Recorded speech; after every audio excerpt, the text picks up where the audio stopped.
Morning guys, sorry good afternoon. दुपारचे 2 वाजत आलेत आता आणि आज आम्ही चाललोय सांगली विटा या गावाला. थोडं आमचं पर्सनल काम आहे, त्यासाठी आम्ही तिकडे चाललोय आणि देतो तुम्हाला अपडेट. आता थोडं ट्रॅव्हलिंगच जाणार आहे, थोडं आता वडगावमध्ये आमचं काम आहे, तिकडे जाणार, मग त्याच्यानंतर विटा या गावात जाणार आहे. दुसरी गोष्ट अशी की ब्लॉग टाकला नाही आहे लई दिवस, मी बिझी होतो, बाहेर होतो. आणि एक मेन महत्त्वाची गोष्ट म्हणजे गोव्याचा सेकंड पार्ट टाकू शकत नाही, त्याबद्दल सॉरी. रिझन असं की माझा फोनचा डाटा करप्ट झाला होता आणि त्यात तो व्हिडिओ डिलीट झाला, रिकवर होत नाही आहे. पण मी प्रयत्न करत आहे, झाला तर मी टाकेनच, नाही झाला तर तुम्हाला सेकंड ब्लॉग मी गोव्याला जाणार आहे तेव्हा मी तुम्हाला पाठवतो. बाय द वे आता इयर एंडिंग पण आहे, वर्षाचे शेवट दिवस चालू आहेत. आता डिसेंबर महिना आहे आणि एक 10 दिवसात 11 दिवसात नवीन वर्ष चालू होणार आहे. आणि नवीन वर्षाच्या शुभेच्छा सगळ्यांना ॲडव्हान्समध्ये. आणि जुन्या वर्ष चांगलं गेलं असावं तुमचं, हीच अपेक्षा आहे. बाकी आज मी आणि पप्पा चाललो आहे थोडं बाहेर, आमचं काम आहे म्हणून. बाकी कोण आलं नाही आहेत आणि थोडं काम पण लोड आहे. आणि मार्च पण आला, आता मार्च एंडिंग आहे, ऑडिट ते नाहीत कंपनीचे. आणि ब्लॉग टाकतच नव्हतं, पप्पा म्हणली टाक. काय म्हणायचं पप्पा तुम्हाला? हो, बंद करू नका, चालू ठेवा.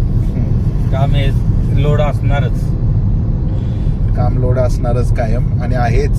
पण तरी पण असू दे, ठीक आहे, करू. थोडं चेंजेस पाहिजेत लाईफमध्ये आणि ते आम्ही कंटिन्यू ठेवू तुम्हाला. आणि ब्लॉगसाठी कस्टमरचे मला पर्सनली कस्टमर आता बिझनेस म्हणून सारखे कस्टमरच तोंडात येते.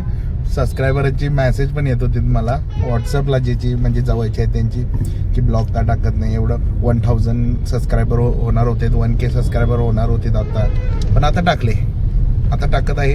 इथनं पुढं ब्लॉग येणार तुम्हाला वरच्यावर. तुम्ही बघत राहा, एन्जॉय करा, लाईक करा, शेअर करा, सबस्क्राईब करा. आणि आजचा डे मी होल डे तुम्हाला दाखवतो. तर मे बी 1 ते 1.5 वर्ष होत आले. रस्ता डिवाईड करून ठेवला आहे आणि ब्रिजवरनं बायपास काढला इथं शिरोलीवरनं. ही रस्ता कधी होणार आहे काय अजून तर काय गॅरंटी नाही आहे याची. आणि इथं ब्रिज होणार होता, पण त्याचं पण काम सध्याच्या स्टेजला थांबले. सरकारला हीच विनंती आहे की लवकरात लवकर करा, कारण ट्रॅफिक भरपूर व्हायले. लोकांनी एवढे पैसे स्वतःचे इन्व्हेस्ट करून एवढ्या गाड्या महागड्या घेतलेल्या आहेत, त्याची पण तुम्हाला पण काळजी असू दे, कारण टॅक्स भरला आहे लोकांनी, लोकांच्या गाड्या खराब होतात. मेन म्हणजे ह्या जी मोठ्या गाड्या आहेत, ट्रक तेन, ह्या लोकांना भरपूर त्रास होतो या गोष्टीचा. कारण त्यांना कसं रूट तेन कव्हर करायचं असतं त्यांचा, पण ट्रॅफिकमध्ये अडकतात त्यांनी. इव्हन या रस्त्याच्या नादात भरपूर जण 1-2 तास इथं ट्रॅफिकमध्ये अडकायला लागते एक एकदा. काय गरजच नाही आहे इथं, म्हणजे तशी मॅनेजमेंट जर केली प्रॉपर तर छान होईल. आता बघ कसं झाले कुठं तर आता. आणि लास्ट टाइम आम्ही गुजरातला चाललो होतो, मे बी 1 महिना 2 महिन्याच्या आधी. आम्ही रात्री 4 ते 5 तास ट्रॅफिकमध्ये अडकलेलो. ठाणा ते घोडबंदर रोडला. त्याचं रिझन असं होतं की तिथं ट्रॅफिक का झालं, कारण तिथं रस्ता खराब होता, त्या रस्त्यामुळे ट्रॅफिक झालं आणि त्याच्यामुळे एवढी लोक अडकलीत. आणि एक गाड्या अशा पण होत्या त्यात लहान बाळ ते नव्हते गोष्ट, त्यामुळं करावा लवकर रस्ता. पुढं आपली महाराष्ट्र स्टेट जर सोडली, इकडं गुजरात असू दे, इकडं कर्नाटक असू दे, सगळ्यात बेस्ट रोड आहेत. महाराष्ट्रानं काय पाप केले काय माहीत नाही. आणि तुमच्यासाठी नवीन एक सरप्राईज येणार आहे. ते काय सरप्राईज आहे मी सांगू शकत नाही आता, पण येत्याला 4 ते 5 महिन्यात मी तुम्हाला ते सरप्राईज दाखवीन, नेक्स्ट इयर 2026 मध्ये. आणि तुम्ही त्यासाठी सबस्क्राईब करून ठेवा आणि विचारमध्ये राहा की बाबा काय सरप्राईज येणार आहे. मे बी May-June मध्ये तुम्हाला दाखवेन मी सरप्राईज ते काय. आणि इंस्टाच्या DM ला पण मला लोक विचारत होते की बाबा लास्ट टाइम ते कोलॅबोरेशन केलं होतं, जी कंपनी प्रमोट केली होती TheVD.in म्हणून, ती कंपनी जेन्युइन आहे काय, क्वालिटी त्यांची जेन्युइन येईल काय, या सगळ्या गोष्टी. तर सगळ्यांना सांगतो एकच या व्हिडिओमध्ये, 100% माझी गॅरंटी सगळ्या क्वालिटीसाठी, प्रोडक्टसाठी किंवा कायसाठी. एक नंबर क्वालिटी आहे आणि जेन्युइन सर्व्हिस आहे त्यांची. आणि त्यामध्ये तुम्हाला काय फॉल्ट वाटला किंवा काय तुम्हाला सर्व्हिस भेटली नाही त्यांच्याकडून, तुम्ही डायरेक्टली, मी ही गॅरंटी घेऊ शकतो की बाबा तुम्ही डायरेक्टली मला DM करा, मी तुमचा प्रॉब्लेम 100% सॉल्व्ह करेन. हे बघा वडगाव तसं आता कोल्हापूरच्या लेवलला आले. आता वडगाव, इचलकरंजी, वडगाव, कोल्हापूरमध्ये काय आता एवढं रस्ते ते व्यवस्थित राहिले नाही, त्यापेक्षा बरं इकडे रस्ता आहेत. इकडं आता अपार्टमेंट्स ते मिळाल्यात, रेट पण आहेत योग्य बऱ्यापैकी. मेन म्हणजे MH51 मध्ये गेलेला आहे. MH51 नवीन झाले इचलकरंजीसाठी, त्यामध्ये वडगाव, आमचं गाव सगळं. आता गाडी जर परचेस करायची असेल तर बघा ही अशी MH51 मिळणार. पण आपण घेतली तेव्हा MH09 घेतली, कारण आपण कोल्हापूरचा ॲड्रेस दाखवला होता आपला. कुठली पण गाडी घेऊ शकतो आपण, कुठल्या पण सिटीची किंवा कुठल्या पण जिल्ह्याची, कारण आपल्याकडे सगळे ॲड्रेस आहेत. गोव्याचा ॲड्रेस आहे, कोल्हापूरचा ॲड्रेस आहे, रत्नागिरीचा आहे, मुंबईचा आहे, कुठला पाहिजे तिथला ॲड्रेस आपल्याकडे अवेलेबल आहे. कारण त्या ठिकाणी आपली ऑफिस अवेलेबल आहेत, त्यामुळे आपण परचेस करू शकतोय. मला 09 गाडी घ्यायची होती म्हणून 09च घेतली. डिझेल पेट्रोलचं आत्ता तासगावपर्यंत ऑलमोस्ट आलोय मी. ते HP गॅसचा डेपो आहे इथं. तुमच्या जो घरी गॅस येतो ना आपल्या इकडे भागात, तो इथनं येतो HP मधून. अशा गाडी येतात इथं रिकामा सिलेंडर घेऊन, मग तिथनं सिलेंडर भरतात. आणि इथं डिझेल आणि पेट्रोलचा डेपो आहे. म्हणजे असे टँकर्स येतात आणि टँकर भरून घेऊन जातात पेट्रोल पंपला. हे HP कंपनीचं आहे फक्त, HP. इकडून रोड तर चांगला आहे, रोड मगाचपासून तर चांगला आहे. आणि वातावरण पण छान आहे इकडं. थोडं ऊन, टेम्परेचर 30 आहे, भरपूर ऊन आहे बाहेर. आत काय ना 30 टेम्परेचर आहे इकडं. दुपारचे आता 3 वाजल्यात. 3 वाजून 3 मिनिटं झालेले आहेत.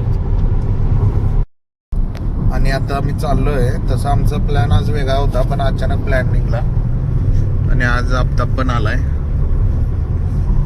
आणि आम्ही तिकडे चाललोय विट्याला. तिथे एक महत्वाचं काम आहे, 10 मिनिटाचंच, तेवढ्यासाठी चाललोय अर्जंट. त्याच्यानंतर परत घरी येणार. हे बघा तासगाव मध्ये आलोय. तासगाव असं दिसते. रस्ते इकडे छोटे आहेत, सगळ्यांनी रस्त्यालाच अतिक्रमण केले इकडे. तर तसा मेन रोडच आहे हा, पण काय उपयोग नाही आहे या रोडचा. आता विट्यात आलोय. जर वर्षी बघतोय तर ते तिथंच आहे सगळे. इथं नवीन डेव्हलपमेंट काय नाही आहे, खाया प्यायला हॉटेल पण नाही आहेत, काहीच नाही आहे इकडे. आणि ऊन आणि इथं सगळी झाडं वायाली, हेच बघायला मिळते इकडं. पाणी पिण्याची कमतरता आहे इकडे सगळी. आणि इथली लोक पण काय आहेत.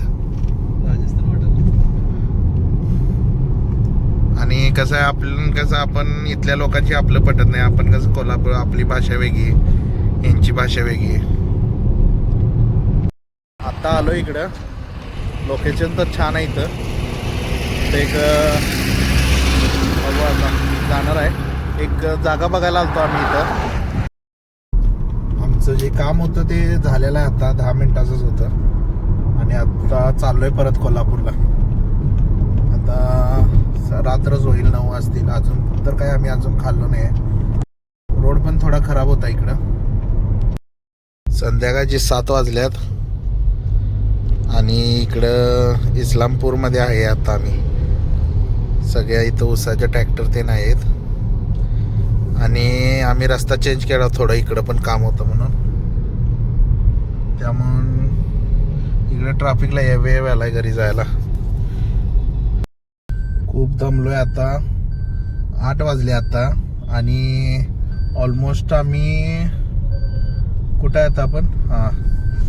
ऑलमोस्ट आम्ही इथं टोप संभापूरपर्यंत आहे आणि त्याच्यानंतर आता घरी चाललोय. कारण ॲक्च्युली आत्ता आम्हाला कोल्हापूरच्या ऑफिसवर पहिला जायचं आहे, मग त्याच्यानंतर परत घरी. भरपूर वेळ होणार, 10-11 तर वाजतील घरी जायला. आणि थंडी पण आहे आता चालू आहे. 20 टेम्परेचर आहे. मला इथं डॅशबोर्डला कारला शो कराले. आणि त्याच्यानंतर आता घरी जाणार, मग परत ऑफिसला जाणार आणि मग परत घरी येणार. असं करायचं योग्य होईल. त्याच्यानंतर थोडं उद्या संडे, आता उद्याचं बघू काय काय प्लॅन आहे. संडेचा काय काय प्लॅन आता अजून तर ठरला नाही. बघू तो काय असेल तर तुम्हाला सांगतो. चला आता ब्लॉग आमचा संपवतो इथंच. आज काय असा ब्लॉग बनवायचा हेतू नव्हता, पण खूप दिवस बनवला नव्हता त्यासाठी बनवला. मला काही यात इंटरेस्टिंग गोष्टी दिसल्या नाहीत, पण अपडेट राहा. मी पुढं तुम्हाला एक चांगला ब्लॉग येणार आहे. तुम्ही बघा, लाईक करा, शेअर करा, सबस्क्राईब करा आणि फॅमिलीबरोबर तुमच्या बघू शकता ब्लॉग आमचे. आणि वन्स अगेन एकदा theVD.in या वेबसाईटला व्हिजिट करा आणि तुमच्या घरच्यांना पण सांगा.